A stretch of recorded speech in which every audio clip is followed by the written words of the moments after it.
Fala pessoal, tudo bem? Faz tempo que eu não gravo um vídeo aqui para o canal, na verdade nenhum vídeo. E aí eu já vinha prometendo gravar alguma coisa, um write-up, alguma solução. Mas enfim, agora eu acho que surgiu a oportunidade. Esse final de semana teve o Pound to Win, que foi um CTF organizado pelo meu time de Capture the Flag, que é o ALT. Então, nesse evento, eu criei um desafio web, né? Que é um nível médio, razoável, nada difícil, que 8 pessoas conseguiram resolver, tá? Já aproveito aqui para parabenizar o pessoal aqui que... Essa aqui é a classificação final do evento, que foi esse final de semana. Terminou hoje 1h37, hoje é domingo. Então, destaque aqui para o pessoal do Farichel, conseguiu o terceiro lugar. Foi um CTF bem disputado, os desafios estavam bem complexos também, os outros desafios, né? O web principalmente. Mas eu vou falar um pouquinho desse desafio aqui que eu fiz, que era o Berks Club Location. A descrição dele aqui, eu não tô com ela aqui agora, mas não era nada demais. Era só informando que no tema do CTF, do evento, que tinham criado uma aplicação para enviar a imagem com a localização, para descobrir onde é que seria a localização do clube. Mas enfim, era uma coisa simples, era essa aplicação aqui. E aí a gente tinha... Bom, primeiro momento a gente verifica aqui que tem um upload, né? Detalhe, na descrição eu falava que eu só aceitava imagens JPG, com extensão JPG. Isso era a única restrição. E aqui você vai ver também que eu reduzo a 100k, tá? Então a gente podia ver aqui, a gente tem alguns botões de share, delete logs. Se a gente clicasse no logs, eu dava uma mensagem aqui: desculpa, o monolog não está rodando ou executando como esperado. O share, se eu não tivesse imagem, ele propositalmente dava um page not found. Só que quem for mais atento, esse page not found aqui vai notar que ele parece muito com um template, por exemplo, do Slim. E mais uma vez, se você olhar aqui embaixo, eu deixo bem claro que ele foi construído com Slim. Passei uma raivinha aqui, mas é por isso que eu botei Angry Slim. E no delete ele só apagava a imagem que você tivesse feito o upload. Então, basicamente era isso. Então vamos lá, a gente pegava uma imagem aqui, vou pegar uma imagem que eu já guardei aqui, fazia o upload, ele faz o upload e pronto, a imagem aparecia aqui pra mim. Se a gente ver aqui a imagem, a gente vai ver que ela tem um hash, né? Se você olhar aqui, deixa eu apagar isso aqui. O nome da imagem é um hash. Não precisa você saber, mas esse hash daqui é nada mais do que seu IP, tá? Nada demais. Mas se você olhar, se você perceber, aí você já poderia clicar no share e aí ele abrir essa página aqui. Se você olhasse aqui o código, source, você ia ver que eu estava colocando aqui o source, né? 2F, que é o encode da barra, uploads, 2F novamente, que é da barra, e o hash.jpg. Primeiramente, o pessoal podia ficar tentando fazer upload de várias coisas aí, vai passar algum mecanismo de upload. Não ia dar muito certo. O foco não era esse da aplicação. Você não ia... Talvez você disparasse algum exception, e conseguisse alguma informação útil, mas você não ia conseguir muita coisa. O detalhe é que você tinha acesso ao... Tem um robots aqui que eu criei. Só para você ter um arquivo além do index que você sabia que existia. Então, quando você chegava aqui no home, você clicava em share. A primeira coisa que você nota aqui, quando você clica em share, o que ele faz? Ele abre a URL aqui, ó, no share, uploads, 2F, que é o encode da barra, e é o nome da imagem. Se a gente fizer isso aqui, ó, ele dá page not found, porque não existe essa página. Então, a percepção aqui inicial é que isso aqui, na verdade, nada mais é do que um parâmetro, né, da rota do Slim para o share. Ou seja, depois de muito analisar, você vai perceber que isso daqui podia ser algo como assim, a rota do Slim, né? Então seria app lá, né, ponto .get, digamos, e a rota dela seria mais barra share barra. Aqui eu defino um nome de variável no Slim, seria mais ou menos isso, tá? Então a rota seria essa aqui, share e o file name. Então, o que a gente pode notar com isso? Então eu posso começar a brincar aqui com esse share, com esse parâmetro do share. Então eu vou abrir aqui no burp. Tá aberto aqui. Eu vou dar um intercept aqui. Deixa eu ver se ele foi lá. Beleza, vou levar para o repeater. E aqui eu vou começar a brincar com ele, né? Você vai ver que ele começa, ele joga para cá, né? Que tá aqui. Então eu posso começar com coisas do tipo ponto, dois Fs, digamos. O que ele faz? Ó, primeiro ele fala que erro, essa imagem não existe. Essa imagem não existe. E aí essa frase aqui era que teria que te gerar mais atenção. Então eu até destaquei ela aqui. Se botar aqui G2F, ela fala, essa imagem não existe. E aí, detalhe pro existe. Eu vou explicar por quê. Então, vamos lá. Vamos tentar alguma coisa que existe. Então, se eu estou dentro do... eu saí do uploads, né? Então, estou dentro do share, digamos. Vamos tentar chegar no robots. Se eu faço isso aqui... Opa, o que aconteceu aqui, né? Ele não deu erro.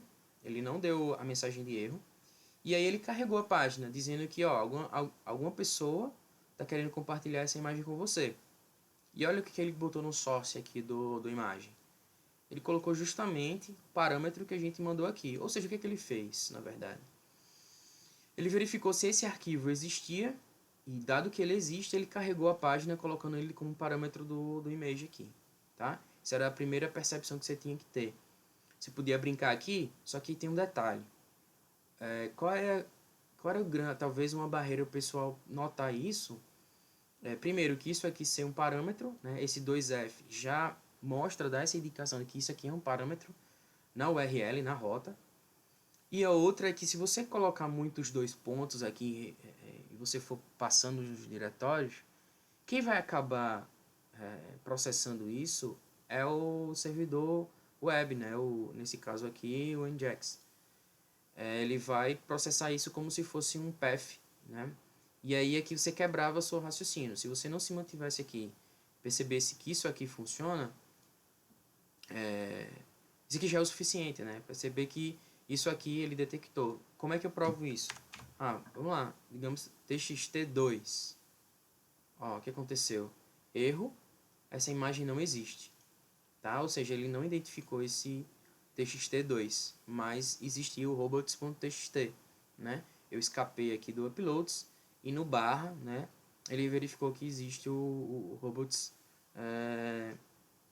txt. Então, você esquece esse share, tá? Porque quando ele passa o parâmetro, ele vem aqui. Esse é o parâmetro.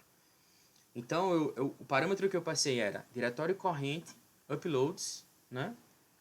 Volta, dois pontos, volta. E aí, diretório que ele está, robots.txt. Tá? Então, eu entro no diretório uploads, eu saio e verifico se existe no meu path, no doc.root, um robots.txt. Então, existe. Né? Ele me retorna isso. E beleza. Então, aqui são dois casos. Ou seja, o meu parâmetro está indo direto para algo em PHP, algo como isso aqui, né? File exists. E aí ele está passando um parâmetro aqui, digamos, né, um parâmetro get. Vamos abstrair isso aqui, porque o que acontece? No Slim, quando a gente faz naquela rota file name, ele já me manda esse parâmetro file name, tá? Então ele meio que facilita isso para mim, o Slim. Então ele está fazendo mais ou menos isso, ou seja, um input do usuário está indo direto para o file exist do PHP. Tá, mas e aí? E agora? O que eu consigo fazer com isso? Até então, as pessoas se restringiam, quando encontravam essa falha, a simplesmente, nesse caso em específico do file exist, a simplesmente saber se o arquivo existe ou não. E acabou, né? Só que o que aconteceu? Esse ano teve uma apresentação na Black Hat, né, 2018, do Sam Thomas, tá? Aqui tá o Twitter dele, quem quiser seguir. E aí ele fala aqui, ó, File Operation Induced Unserialization via the far stream wrapper. Ou seja, utilizando o wrapper, o stream do PHP, o far, dois pontos, barra, barra, com uma operação de arquivo, eu consigo induzir a uma deserialização, né? Unserialization. Então aqui ele explica, faz todo um trabalho, é ótimo esse artigo. E foi baseado nesse artigo que eu criei esse desafio, tá? Então ele vai explicando. Então a gente tem, ou seja, então aqui a gente já nota, né? Deixa eu procurar aqui. File exist. Deixa eu ver se ele menciona exatamente aqui, ó. E ele percebeu que nesse file exists, se eu passar um far, né? Um far lá como uma URL, né? Ele vai processando esse far, né? Ele vai chegar no momento que ele vai deserializar o conteúdo desse far. Então o que acontece aqui? Ele notou que um cara já tinha criado esse PHP GGC, Ambionics. Então ele estendeu esse PHP GGC para criar imagens poliglotas, ou seja, é uma imagem JPG e dentro dela contém um far. E quando eu chamo um far usando essa imagem na URL, como um arquivo a ser processado pelo far,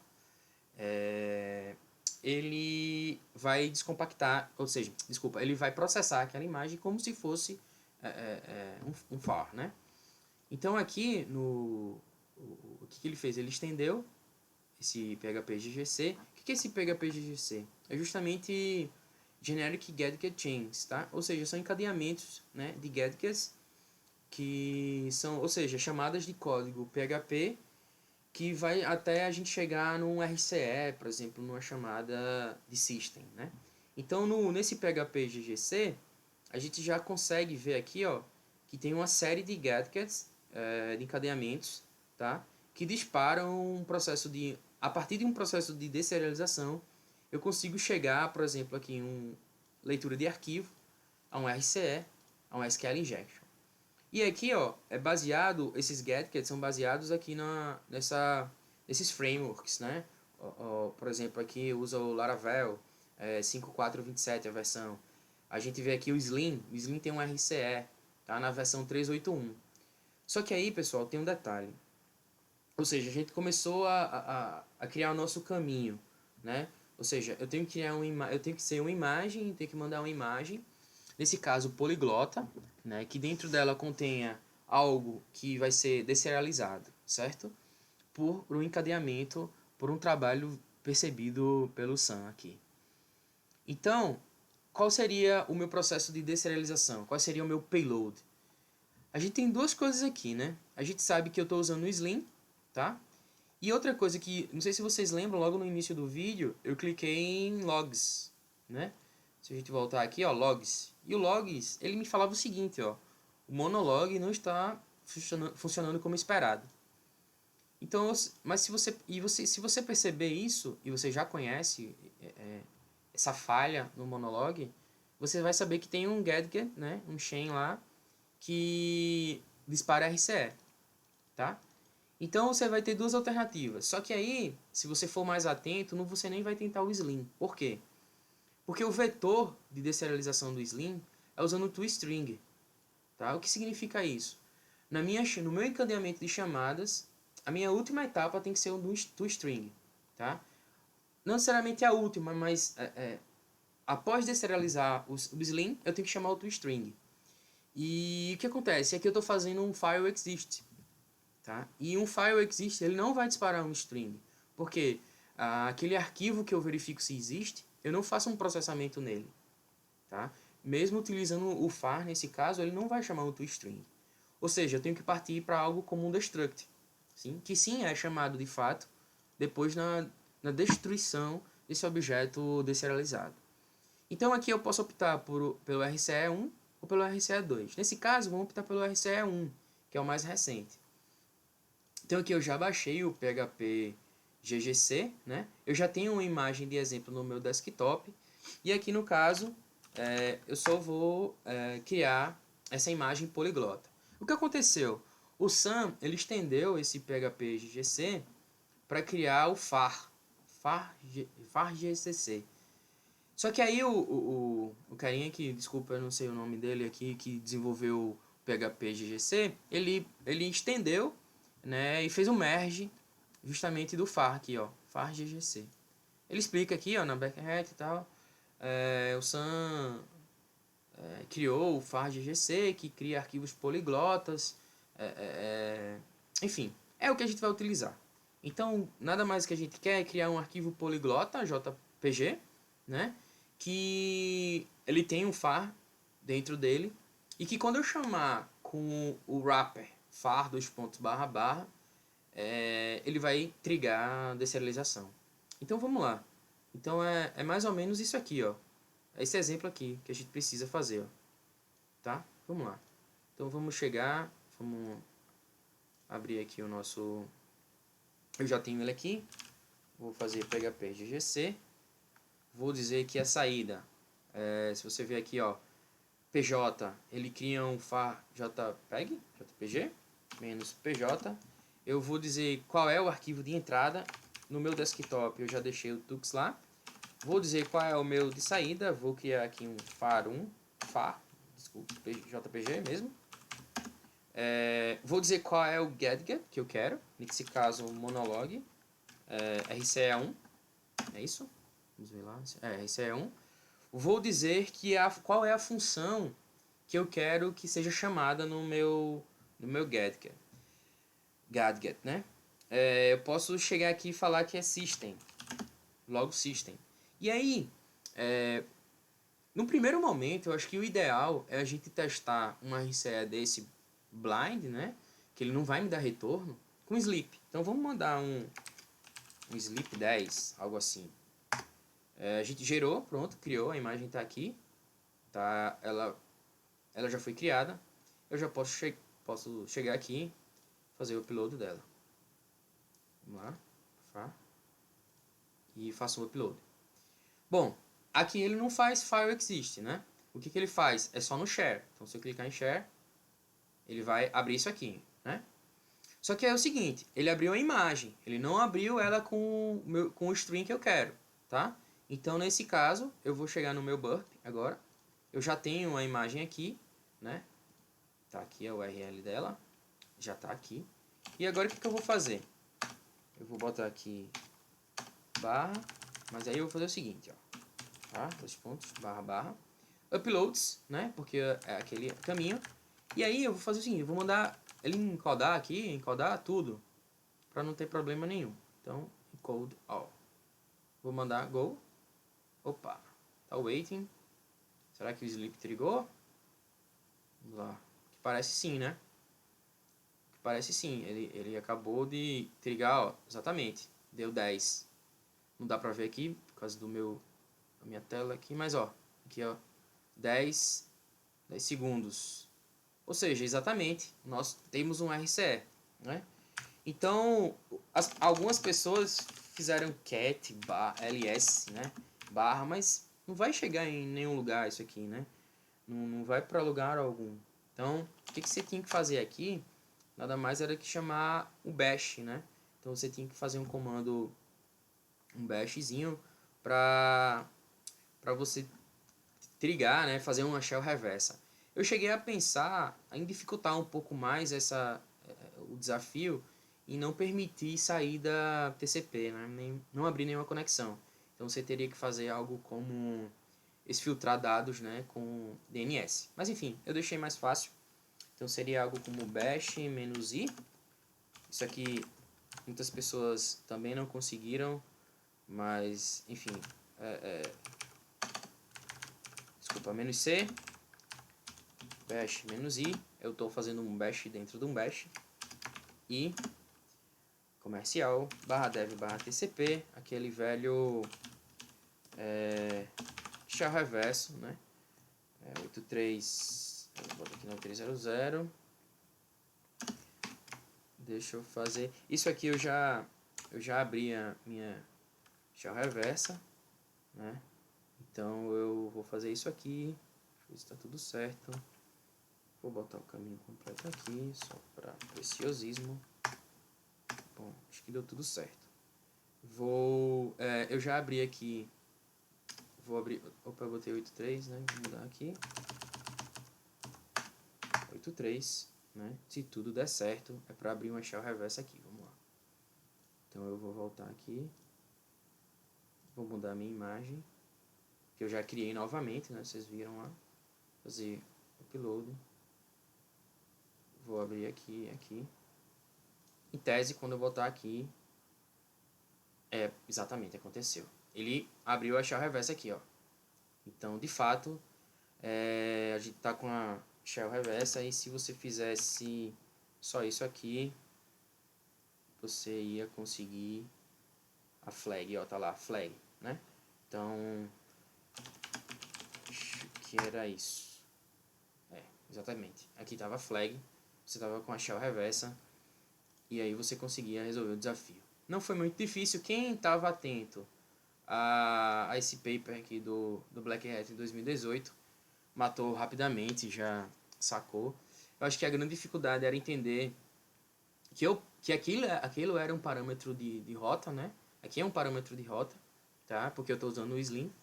Outra sacada era saber que era o monolog, que com o destruct ele vai ser ativado, e o Slim não vai, porque ele precisa do string.